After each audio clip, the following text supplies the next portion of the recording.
الحمد لله الحمد لله الحمد لله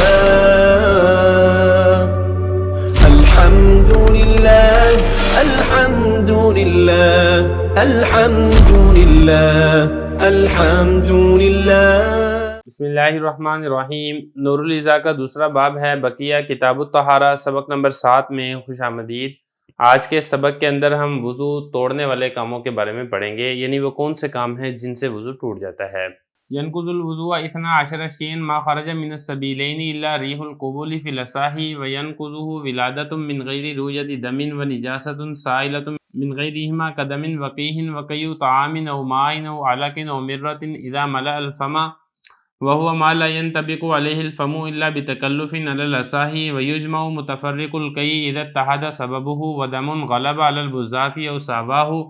ونوم لم تتمكن فيه المقعدة من الأرض وارتفاع مقعدة نائم قبل انتباهه وإن لم يسقط في الظاهر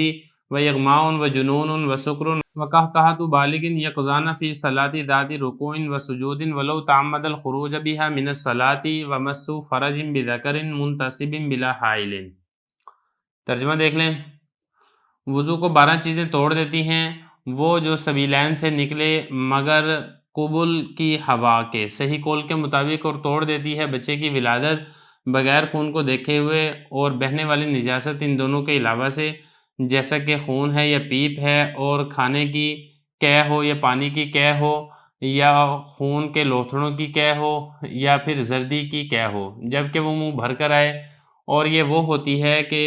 منہ اس کو نہیں روک پاتا مگر تکلف کے ساتھ صحیح قول کے مطابق، اور جمع کیا جائے گا متفرق قے کو جبکہ اس کا سبب ایک ہو، اور ایسا خون جو کہ تھوک پر غالب آ جائے یا اس کے برابر ہو، اور ایسی نیند کہ جس کے اندر مقعدہ یعنی سرین زمین پر قائم نہ رہی ہو، یا پھر سرین کا زمین سے اٹھ جانا سونے والے کا اس کے جاگنے سے پہلے،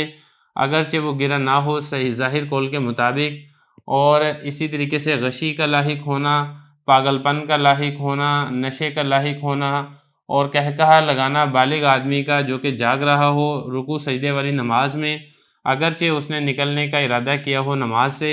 اور فرج کو چھونا کھڑے ہوئے ذکر کے ساتھ بغیر حائل کے۔ عبارت ہو چکی ہے، ترجمہ ہو چکا ہے، اب چلتے ہیں اس کی تشریح کی طرف۔ تو دیکھیں آج کے سبق کے اندر وہ امور بتائے جا رہے ہیں جن کی وجہ سے انسان کا وضو ٹوٹ جاتا ہے۔ تو حضرت نے فرمایا کہ 12 چیزیں ایسی ہیں جو وضو کو توڑ دیتی ہیں، ایک ایک کر کے سب کو ذکر کریں گے۔ نمبر 1، سبیلین سے کسی چیز کا نکلنا۔ اب سبیلین سے کیا مراد ہے؟ سبیل سے مراد ہے 2 راستے، اور ایک راستہ ہے آگے والا اور ایک راستہ ہے پیچھے والا۔ آگے والا راستہ جس سے انسان پیشاب کرتا ہے، پیچھے والا راستہ جس سے انسان پخانہ کرتا ہے۔ اگر اس سے کوئی چیز نکل جاتی ہے تو پھر اس سے بھی وضو ٹوٹ جائے گا، مطلب پیشاب نکل گیا ہے، یا اسی طریقے سے پخانہ نکل گیا ہے، یا خون نکل آیا ہے، یا کچھ اور اس طریقے سے کوئی کیڑا وغیرہ تھا وہ نکل آیا ہے، تو اس صورت کے اندر وضو ٹوٹ جائے گا۔ الا ریح القبول فی الاصح، اس کو بھی ذرا سمجھ لیں، سوائے قبول کی ریح کے صحیح قول کے مطابق۔ دیکھیں جو عورت کی آگے والی شرمگاہ ہے جہاں سے عورت پیشاب کرتی ہے اس کو قبول کہا جاتا ہے۔ تو اس کے اندر پھر 2 صورتیں ہیں۔ بعض اوقات ایسا ہوتا ہے کہ اس کے قبول اور دبر پیچھے والی شرمگاہ جہاں سے عورت پخانہ کرتی ہے، تو قبول اور دبر کے درمیان کے اندر ایک پردہ ہوتا ہے، تو بعض اوقات ایسا ہوتا ہے کہ وہ پردہ پھٹ جاتا ہے اور وہ راستہ ایک ہی ہو جاتا ہے۔ تو ایسی صورت کے اندر اگر اس کے آگے والے راستے سے ہوا نکلے گی تو اس کے اندر ایک احتمال ہوتا ہے کہ وہ پخانے والی ہوا ہے جو کہ پخانے کے راستے سے نکلتی ہے، راستہ ملا ہوا ہونے کی وجہ سے درمیان میں جو حائل تھا وہ پھٹنے کی وجہ سے وہ آگے سے ہوا نکل آئی ہے، تو اس صورت کے اندر اس عورت کا وضو ٹوٹ جائے گا۔ لیکن اگر قبول اور دبر کا راستہ یہ ملا ہوا نہیں ہے، درمیان کے اندر یہ فرق موجود ہے، تو پھر اس صورت میں اگر آگے سے ہوا نکلتی ہے تو پھر حنفیہ کے نزدیک اس ہوا نکلنے سے عورت کا وضو نہیں ٹوٹے گا۔ یہ فرما رہے ہیں کہ سوائے قبول کی ریح کے صحیح قول کے مطابق۔ اب اس کے بعد آگے مسئلہ بیان فرمایا ہے کہ بچے کی ولادت سے بھی وضو ٹوٹ جائے گا اگرچہ اس نے خون نہ دیکھا ہو۔ دیکھیں جب بچے کی ولادت ہوتی ہے تو پھر ولادت کے متصل بعد عورت کو نفاس کا خون شروع ہو جاتا ہے، لیکن بعض اوقات ایسا ہوتا ہے کہ بچے کی ولادت ہو جاتی ہے لیکن خون نہیں نکلتا ہے، تو محض بچے کی ولادت سے ہی وضو ٹوٹ جائے گا اگرچہ اس عورت کو نفاس کا خون نہ آیا ہو۔ تو یہ فرما رہے ہیں کہ بچے کی ولادت یہ بھی وضو کو توڑ دیتی ہے، من غیر رؤیت دم، بغیر خون کے دیکھے ہوئے۔ اب اس کے بعد جو تیسری قسم ہے جو وضو کو توڑتی ہے وہ یہ ہے کہ بہنے والی نجاست کا نکلنا قبل اور سبیلین کے علاوہ، دیکھیں جو پیشاب پخانے کا جو راستہ ہے اس کے علاوہ جسم کے کسی اور جگہ سے بہنے والی نجاست نکل آتی ہے، مثال کے طور پہ جسم کی کسی جگہ سے خون نکل آتا ہے یا پیپ نکل آتی ہے یا اسی طریقے سے کوئی دانہ پھٹ جاتا ہے جس کی وجہ سے اس سے پانی بہنا شروع ہو جاتا ہے، تو وہ بہنے لگ جائے، تو جب یہ بہنے لگ جائے گا تو اس صورت کے اندر بھی وضو ٹوٹ جائے گا۔ تو یہ حضرت فرما رہے ہیں کہ بہنے والی نجاست کا نکلنا من غیرہما، ان دونوں کے غیر سے، کن دونوں کے غیر سے؟ سبیلین کے غیر سے، یعنی پیشاب پخانے سے ہٹ کے بھی اگر جسم کے کسی اور جگہ سے بہنے والی نجاست نکلتی ہے جیسے کہ خون نکل آتا ہے یا پیپ نکل آتی ہے تو پھر اس صورت کے اندر بھی وضو ٹوٹ جائے گا۔ یہ تیسری چیز ہوگی۔ نمبر 4، کئی طعام و مائن و علاقن، انسان الٹی کر دیتا ہے، قے کر دیتا ہے۔ اگر قے کر دیا ہے، چاہے وہ قے کھانے کی ہو یا پھر اس نے جو قے کی تھی، جو الٹی کی تھی، اس نے پانی نکال دیا ہو یا پھر اس میں خون نکالا ہو، جیسا کہ بعض اوقات کھانسی ہوتی ہے جس کی وجہ سے انسان جب خون کی الٹیاں کرتا ہے تو اس کے اندر خون کے لوتھڑے ہوتے ہیں، تو اس نے اس قسم کی قے کی ہو تو اس صورت کے اندر بھی وضو ٹوٹ جائے گا۔ یہ اسی طریقے سے بعض اوقات میرا اصل میں یہ زرد رنگ کا پانی ہوتا ہے جو انسان کے پتے کے اندر ہوتا ہے، اس نے الٹی کی تو وہ زرد رنگ کا کڑوا پانی نکالا تو پھر اس صورت کے اندر بھی وضو ٹوٹ جائے گا اس الٹی کرنے کی وجہ سے۔ لیکن یہاں پر آپ نے ایک چیز کا خیال رکھنا ہے کہ ہر الٹی سے وضو نہیں ٹوٹتا ہے، بلکہ الٹی کے اندر یہ ضروری ہے کہ منہ بھر کے الٹی آئے۔ اگر منہ بھر کے آپ کو قے آ رہی ہے تو پھر اس قے سے آپ کا وضو ٹوٹے گا۔ اب یہاں پہ سوال ہی پیدا ہوتا ہے کہ منہ بھر کے قے یہ کون سی قے ہے، ہمیں کیسے پتہ چلے گا کہ یہ والی جو قے ہے یہ منہ بھر کے آئی ہے یا نہیں آئی ہے؟ تو دیکھیں حضرت نے فرمایا کہ منہ بھر کے جو قے ہے یہ وہ والی قے ہوتی ہے کہ اس کو بغیر تکلف کے روکنا ممکن نہ ہو، مطلب آپ اس کو روکنا چاہیں تو آپ کے لیے روکنا تکلف کیے بغیر ممکن نہ ہو۔ اور جو چھوٹی موٹی جو قے آتی ہے، تھوڑی سی طبیعت خراب ہوتی ہے، متلی سی آتی ہے، اس کو تو انسان روک لیتا ہے۔ اگر ایسے تھوڑا بہت پانی نکل آتا ہے تو اس پانی سے کھانا وغیرہ نکل آتا ہے تو وضو نہیں ٹوٹے گا جب تک وہ منہ بھر کے نہ آئے۔ دیکھیں یہ فرما رہے ہیں کہ کھانے کی قے کرنا یا پانی کی قے کرنا یا اسی طریقے سے خون کا کوئی لوتھڑا نکال دیا ہے قے کر کے، یا وہ زرد رنگ کا پانی نکال دیا، اذا ملا الفما، جبکہ وہ جو قے ہے منہ کو بھر دے۔ اب منہ کو بھرنے والی قے کون سی ہوتی ہے وہ بتا رہے ہیں، ما لا ينطبق علیہ الفم، یہ وہ والی قے ہوتی ہے کہ جو فم یعنی منہ اس کو روک نہیں سکتا، الا بتکلف، مگر تکلف کے ساتھ، اس کو روکنے کے اندر بڑی مشکل پیش آئے گی اگر وہ اس کو روکنا چاہے گا صحیح قول کے مطابق۔ اچھا اب اس کے بعد اگلا مسئلہ یہ ہے کہ سوال یہاں پر یہ پیدا ہوتا ہے کہ آپ نے کہا کہ اگر قے منہ بھر کر آتی ہے تو پھر اس سے وضو ٹوٹے گا، اگر منہ بھر کر قے نہیں آتی تو وضو نہیں ٹوٹے گا۔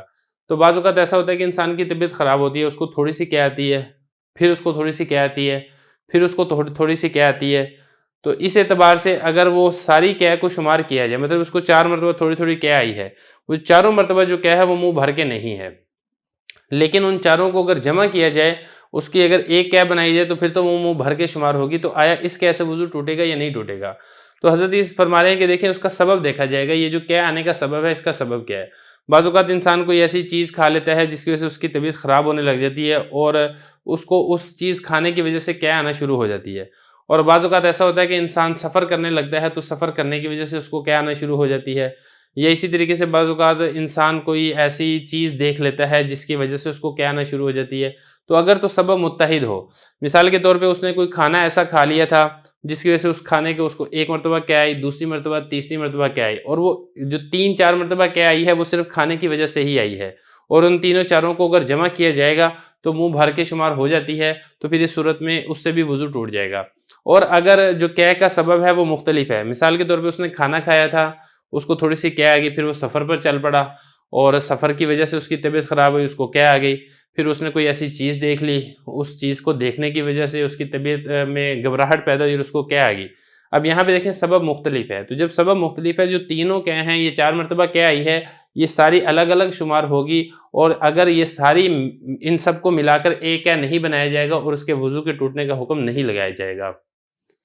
تو یہ فرما رہے ہیں کہ جو متفرق قے ہے، یعنی الگ الگ قے آتی ہے، اس کو جمع کیا جائے گا اذا اتحد سببہ، جب کہ اس کا سبب متحد ہو، اگر اس کا سبب ایک نہیں ہے تو پھر جمع نہیں کیا جائے گا۔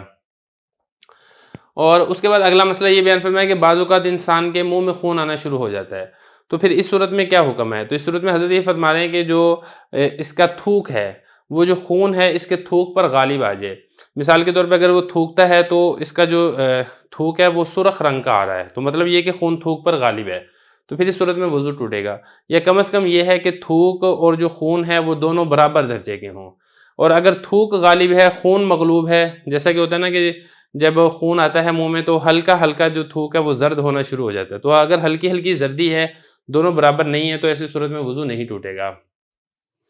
یہ فرما رہے ہیں کہ ایسا خون جو تھوک پر غالب آ جائے یا تھوک کے برابر ہو تو اس سے بھی وضو ٹوٹے گا، اور اگر تھوک سے کم درجے کا ہے تو پھر اس سے وضو نہیں ٹوٹے گا. اس کے بعد آگے فرمایا کہ ایسا سونا کہ جس میں مقعدہ زمین پر قائم نہ رہے. مقعدہ جس پر بیٹھا جاتا ہے، مطلب انسان کی جو سرین ہے، جو انسان کے چوتڑ ہیں، اس کو کہا جاتا ہے مقعدہ. اگر انسان سو گیا ہے اور سویا اس طریقے سے ہے کہ جو اس کی چوتڑ ہے یا اس کی سرین ہے وہ زمین کے ساتھ ملی ہوئی نہیں ہے، اور مثال کے طور پہ وہ اس طریقے سے سویا ہے، لیٹ کر سویا ہے یا پہلو کے بل سویا ہے، تو ایسے سونے سے بھی وضو ٹوٹ جائے گا. اور اگر ہے نا انسان چونکڑی مار کے، جیسے جس کو ہم چار زانو کہتے ہیں، چار زانو ہونے کی حالت میں اگر اس طریقے سے بیٹھا بیٹھا سو گیا ہے تو اس کی جو سرین ہے وہ زمین کے ساتھ پیوست ہوتی ہے، تو اس صورت کے اندر احتمال یہی ہے کہ اس کی کوئی ہوا وغیرہ نہیں نکلی ہوگی، تو لہذا ایسے سونے سے وضو نہیں ٹوٹے گا. تو یہ فرما رہے ہیں کہ ایسا سونا کہ جس کے اندر مقعدہ یعنی جو سرین ہے وہ زمین پر قائم نہ رہے، تمکن یعنی اس کے ساتھ چمٹی نہ رہے بلکہ اس سے اٹھ جائے، تو اس سے بھی وضو ٹوٹ جائے گا. اور اسی طریقے سے ایک سونے والا ہے، وہ چوکڑی مار کر سویا تھا، یعنی اس کی جو سرین تھی وہ پہلے زمین کے ساتھ لگی ہوئی تھی، پھر وہ نیند کی حالت میں ہی اس کی جو سرین ہے وہ زمین سے اٹھ گئی. نیند کی حالت میں اس کی سرین جو زمین سے اٹھ گئی ہے اور ابھی وہ جاگا نہیں تھا، تو ایسی صورت میں بھی اس کا وضو ٹوٹ جائے گا. تو اگر تو یہ جاگ گیا ہے، جاگنے کے بعد یہ اٹھتا ہے، اپنی سرین کو زمین سے الگ کرتا ہے، تو پھر تو وضو نہیں ٹوٹے گا. اگر جاگنے سے پہلے اس نے اپنی سرین اٹھا لی ہے تو پھر اس صورت میں اس کا وضو ٹوٹ جائے گا. یہ فرما رہے ارتفاع مقعدہ، یعنی اپنی سرین کو اٹھانا، سونے والے کا اپنی سرین کو اٹھانا جاگنے سے پہلے، یہ بھی وضو کو توڑ دیتا ہے. اصل میں اس میں بات یہ ہوتی ہے کہ اصل تو یہ ہے کہ سبیلین یعنی پیشاب پخانہ کی جگہ سے کوئی چیز نکلے، ہوا نکلے یا پیشاب پخانہ نکلے، پھر اس سے وضو ٹوٹتا ہے. لیکن جو ایک سونے والا شخص ہے اس کے اعضاء ڈھیلے پڑ جاتے ہیں، تو اس کے بارے میں ایک احتمال ہوتا ہے کہ شاید اس کی ہوا خارج ہو گئی ہو، تو اس لیے جو نیند ہے اس کو قائم مقام قرار دے دیا گیا ہے اس کی ہوا کے خارج ہونے کے اوپر. تو لیکن یہ اسی نیند کو قائم مقام قرار دیا جائے گا ہوا کے خارج ہونے پر جس نیند میں اس کے اعضاء ڈھیلے پڑ جائیں اور ہوا کے نکلنے کا احتمال ہو. اور ظاہر بات ہے یہ تبھی ہوگا کہ جب اس کی سرین جو ہے وہ زمین کے ساتھ سختی کے ساتھ پیوست نہ ہو. اگر زمین پر سختی کے ساتھ جمی ہوئی ہے، جیسا کہ میں نے آپ کو بتایا ہے کہ چوکڑی مار کے جب ہم بیٹھتے ہیں تو سرین سختی کے ساتھ زمین پر پیوست ہوتی ہے، تو اس وقت ہوا کے نکلنے کا امکان نہیں ہوتا ہے، تو لہذا ایسی نیند یہ قائم مقام نہیں ہوگی ہوا کے نکلنے پر. اس کے علاوہ جس قسم کی بھی نیند ہوگی اس کو ہوا کے نکلنے کے قائم مقام قرار دیتے ہوئے اس سے وضو کے توڑنے کا حکم لگا دیا جائے گا. وَإِلَّمْ يَسْقُطْ فِي الظَّاهِرِ، اگرچہ وہ گرا نہ ہو ظاہر قول کے مطابق. دیکھیں جو سونے والا ہے اگر وہ اپنی سرین کو اٹھا لے نیند کی حالت میں ہی اور ابھی وہ اس کو ہوش نہیں آیا ہے اور وہ گرا بھی نہیں ہے، یہ نہیں ہے کہ وہ اس کا گرنا بھی ضروری ہو، گرنے سے پہلے ہی جب اس نے حالت نیند کے اندر اپنی سرین کو اٹھا لیا تو اس سے اس کا وضو ٹوٹ جائے گا. یہ فرما رہے ہیں اگرچہ وہ ابھی گرا نہیں ہے ظاہر قول کے مطابق. وَإِغْمَانٌ، اور غشی طاری ہو گئی ہے، بے ہوشی طاری ہو گئی ہے، یا ویسی اس کی عقل مغلوب ہو گئی ہے، جیسے ایک غشی کی کیفیت ہوتی ہے، اگر یہ والی کیفیت طاری ہو جائے تو اس سے بھی وضو ٹوٹ جاتا ہے. اور اسی طریقے سے جنون، یعنی اس کی عقل بالکل زائل ہو چکی ہے، وہ مجنون پاگل ہو گیا ہے، تو ایسی صورت کے اندر بھی وضو ٹوٹ جاتا ہے.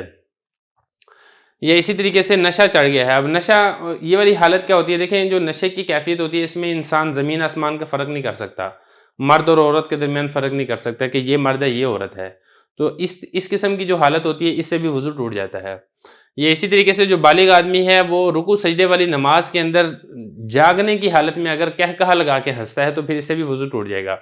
دیکھیں اس میں یہ ہے کہ اس میں 3 قسمیں ہوتی ہیں. ایک قسم یہ ہوتی ہے کہ انسان صرف مسکرائے، اگر صرف مسکراتا ہے نماز کے اندر تو پھر نماز بھی درست ہے اور وضو بھی درست ہے. اور اگر وہ مسکرانے کے ساتھ تھوڑا سا ہنس بھی پڑتا ہے اور اس کی جو ہنسی کی آواز ہے خود کو سنائی دیتی ہے دوسروں کو سنائی نہیں دیتی ہے، تو ایسی صورت کے اندر اس کی نماز ٹوٹ جائے گی، اس کا وضو باقی رہے گا. اور تیسری صورت یہ ہے کہ یہ اتنی زور سے ہنستا ہے کہ اس کو خود بھی آواز سنائی دیتی ہے، جو دوسرے ہیں اس کو بھی آواز سنائی دیتی ہے، تو پھر اس صورت کے اندر وضو بھی ٹوٹ جائے گا، نماز بھی ٹوٹ جائے گی. تو یہ فرمایا ہے کہ جو بالغ آدمی ہے، نابالغ آدمی اگر نماز کے اندر کہا لگا کے ہنس لیتا ہے تو پھر اس سے اس کی نماز نہیں ٹوٹے گی. اور دوسری بات یہ کہ جاگ بھی رہا ہو، اگر نماز پڑھتے نماز کے اندر ہی سو گیا ہے اور سونے کی حالت میں وہ کہا لگا کے ہنسا ہے تو پھر اس صورت کے اندر بھی وضو نہیں ٹوٹے گا. تو یہ فرما رہے ہیں کہ کہا لگا کے ہنسنا بالغ آدمی کا جاگنے کی حالت میں، ایسی نماز میں جو رکوع سجدے والی نماز ہو. دیکھیں اگر نماز ایسی ہے جس میں رکوع سجدہ نہیں ہوتا ہے، جیسا کہ نماز جنازہ ہے، تو اس میں اگر کوئی کہا لگا کے ہنستا ہے تو پھر اس سے اس کا وضو نہیں ٹوٹے گا. وَلَوْ تَعَمَّدَ الْخُرُوجَ بِهَا مِنَ الصَّلَاةِ، اگلا مسئلہ جیسا کہ میں نے آپ کو بھی یہاں پر بتا دیا کہ کہکہ لگا کر اگر ہنستا ہے بالغ آدمی تو اس کی نماز ٹوٹ جاتی ہے۔ تو اگر کوئی شخص نماز کو ختم کرنے کی نیت سے ہی کہکہ لگا کر ہنستا ہے کہ میں اپنی نماز اس طریقے سے ختم کر دوں، بجائے کہ سلام پھیر کے نماز ختم کرے، وہ کہکہ لگا کے اپنی نماز ختم کرنا چاہتا ہے، تو اس صورت کے اندر بھی اس کا وضو ٹوٹ جائے گا۔ یہ فرما رہے ہیں اگرچہ اس نے ارادہ کیا ہو اس کہکہ لگا کر نماز سے نکلنے کا۔ اور اس کے بعد آخری مسئلہ حضرت نے یہ بیان کیا ہے کہ فرج کو چھونا ذکر کے ساتھ، ایسا ذکر جو کھڑا ہوا ہو بغیر حائل کے۔ فرج کہتے ہیں عورت کی شرمگاہ کو، اور ذکر کہتے ہیں مرد کی شرمگاہ کو۔ مرد کا اپنی شرمگاہ کو عورت کی شرمگاہ کے ساتھ چھونا، اور اس حالت میں جس وقت کہ اس کو شہوت بھی ہو، اس کی جو شرمگاہ ہے وہ کھڑی ہوئی ہو، تو اس صورت میں بغیر حائل کے، مطلب درمیان میں کوئی ایسا کپڑا نہیں ہے جو شہوت کو روکنے والا ہو۔ اگر درمیان میں کوئی موٹا کپڑا ہے جس سے اس کو اس کی شرمگاہ کی گرمی محسوس نہیں ہوتی ہے، تو پھر اس صورت کے اندر وضو نہیں ٹوٹے گا۔ لیکن اگر درمیان میں کوئی ایسا کپڑا نہیں ہے، یا اگر کپڑا تو ہے باریک کپڑا ہے جو شرمگاہ کی شہوت اور گرمی کو روکنے سے منع نہیں کر سکتا ہے، تو ایسی صورت کے اندر اگر چھو لیا ہے، شرمگاہ ملا لی ہے، تو پھر اس صورت کے اندر بھی وضو ٹوٹ جائے گا۔